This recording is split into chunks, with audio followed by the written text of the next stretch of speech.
Good day. We are here to present the Philippines amidst situation and the problems resulting to it.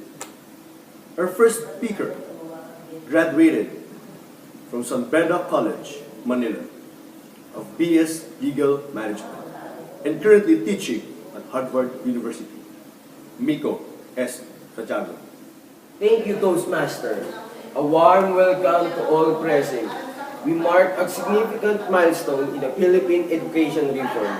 The K-12 initiative is probably the boldest innovation embarked on by the education sector that is meant to address several issues in the education. Today, I, Miko Santiago, will encourage what the K-12 has in store for us. According to the survey conducted by the World Bank, Philippines had the highest unemployment rate. That's why our government adopted the K-12 system. The ultimate goal of the K-12 would be to reduce or ultimately diminish the unemployment rate. The 2-year added curriculum of the senior high schools will provide time and experience for the students to acquire basic knowledge that are needed to get jobs. I think this is the time for us to support the decision of government rather than criticizing. The K-12 system will help minimize the disappointment that will be incurred when a child cannot be sent to college. We all know that it's really hard to get into state universities in our country. But since the K-12 will provide 2 years of more training, the youth did not go to training, did not to go to college. They just have to graduate from senior high school, then they are ready for basic jobs. The lower and middle class of our population will surely be benefited because the children can get jobs right after they graduate. But the only downside would be the additional 2 years K-12 education system will not just bring the great education quality, but will also synchronize our education pattern with global standards of education. This additional 2 years will cause our GDP to rise. The unemployment rate will greatly decrease, and there will be countless opportunities for the youth. I believe in education. Without good education, I could not be here. Together, let us make a big difference. Our next speaker graduated from University of Manila, Limuel Adriatico. Good day, everyone. I'm here to discuss the economic crisis in the Philippines. The economic crisis pulled countries down from around the globe to a recession. Wide-ranging declines in many aspects of growth characterized the overall impact it had on the global scale. Following the Asian economic crisis in 1997, the present global crisis imposes new challenges to the Philippines as a developing country. Following are the expositions of the macroeconomic impacts of the crisis in the Philippines setting, its implication in the prevalent poverty scenario, and policies and programs undertaken by the government in response to the crisis. Our next speaker graduated as botanist in University of Jamaica, Carlo Masibay Oclarino. A wonderful day to you, ladies and gentlemen. I'm here today in front of you to discuss about my insights on the current Philippine pollution level. For many years, our country has been suffering from different factors like water pollution, air pollution, and also soil erosion. But I'm going to focus more on whether the government is keeping an eye on our country's current environmental status. A perfect example is the foreign mining corporation in the country. It is in the time of former President Corazon Aquino. A lot of foreign mining corporations began mining in our country. That is because our government have not given them a tight security for illegal mining in our country, and also under daily operations. It is also evident that in other provinces, the on-tree mining is so common to their mountains. As you can see, when mining project is done to the mountains, nearby communities suffers. They suffer in water pollution, air pollution, and most common of all is soil erosion. And this disaster would not happen if our government kept a tight security on foreign and local corporations as well. On the other hand, the people in our country should also be the one to be blamed for being unruly citizens of the country and chaotic people of government for neglecting Mother Nature. So, I conclude that in order for us to get through this problem, we must have a trustworthy government and a tighter security in our natural resources, and also people with good faith. Our next speaker graduated as military in Afghanistan Military Academy, Joshua Philip Salvador. Good evening. I'm here to discuss about the Zamboanga crisis here in the Philippines. The Zamboanga City crisis is a huge chaos in Zamboanga City between the forces of the Republic of the Philippines and the faction of the Moro National Liberal Front. The crisis started on September 9, 2013, when this MNLF faction attempted to raise the flag of the self-proclaimed Bangsamoro Republic at Zamboanga City Hall, which had earlier declared its independence on August 12, 2013 in Talipao, Sulu. This armed incursion, which has been variously described a crisis, a standoff, a siege, and the humanitarian crisis, has been met by the armed forces of the Philippines and the Philippine National Police, which seeks to free the hostages and expel the MNLF from the city. The standoff has degenerated into urban warfare and has brought parts of the city under standstill for days. The war has caused a lot of casualties between both sides, which caused devastation on 100,000 people, the occupation of several barangays by the MNLF, the deaths of several civilians, the closure of the Zamboanga International Airport, and the slowdown of economic activity in the city. The government declared the end of the operations on September 28. Commander Malik still remains as the ruling leader of the MNLF. In my opinion, this war is scripted by the government in order to make the eyes of the people to turn over this topic. This war is scripted in order to cover the current issues in our country, which is the pork barrel scam. Our next speaker graduated at STI and co-professors of Mr. Santiago at Harvard University, Mr. Carl Jinder Munsayap. Good greetings. I am Carl Munsayap. Today, I'll be here in front of you to discuss about the present situation of the Philippines in relation to the environment. As we all know, the attention of the citizens as well as the political government are focused upon the political unrest, particularly the pork barrel scam, overshadowing our environmental issues.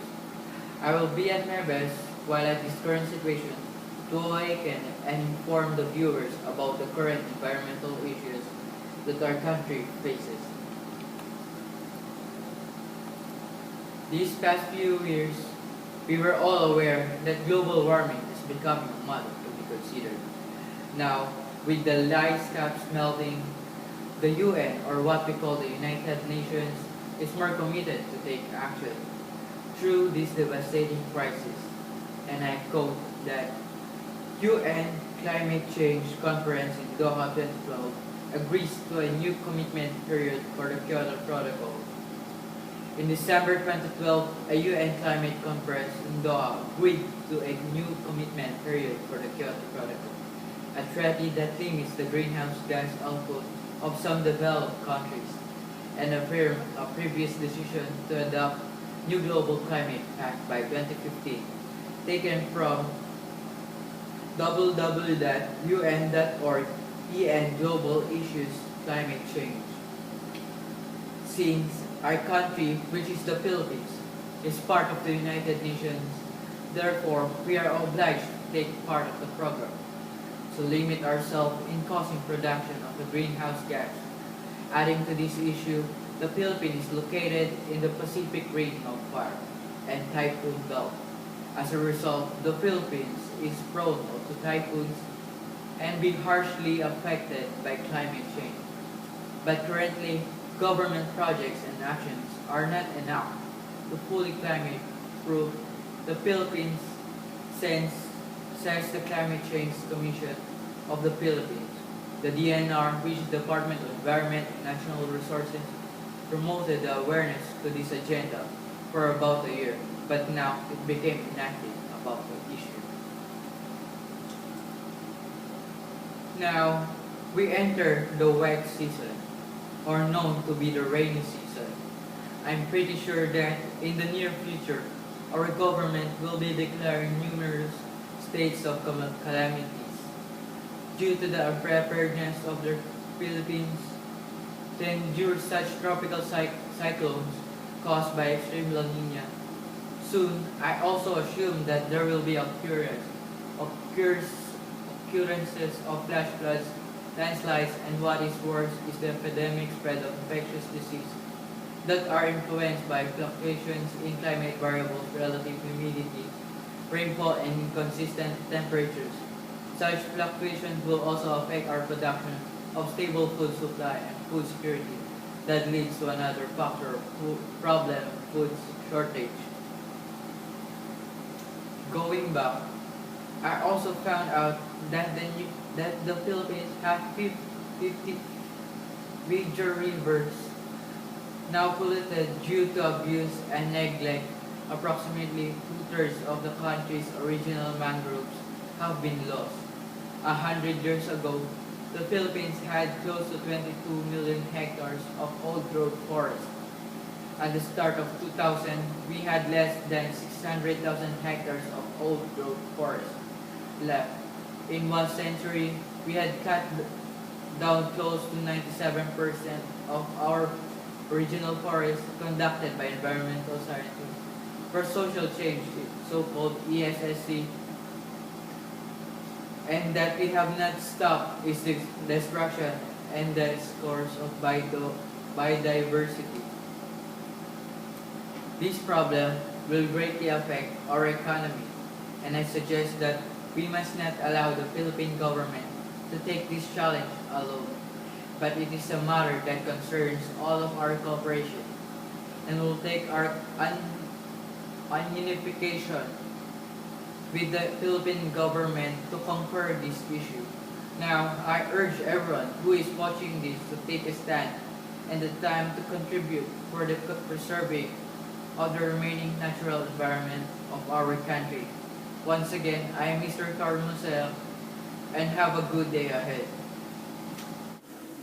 Our guest speaker is a former member of One Direction, Mr. Joshua Batu.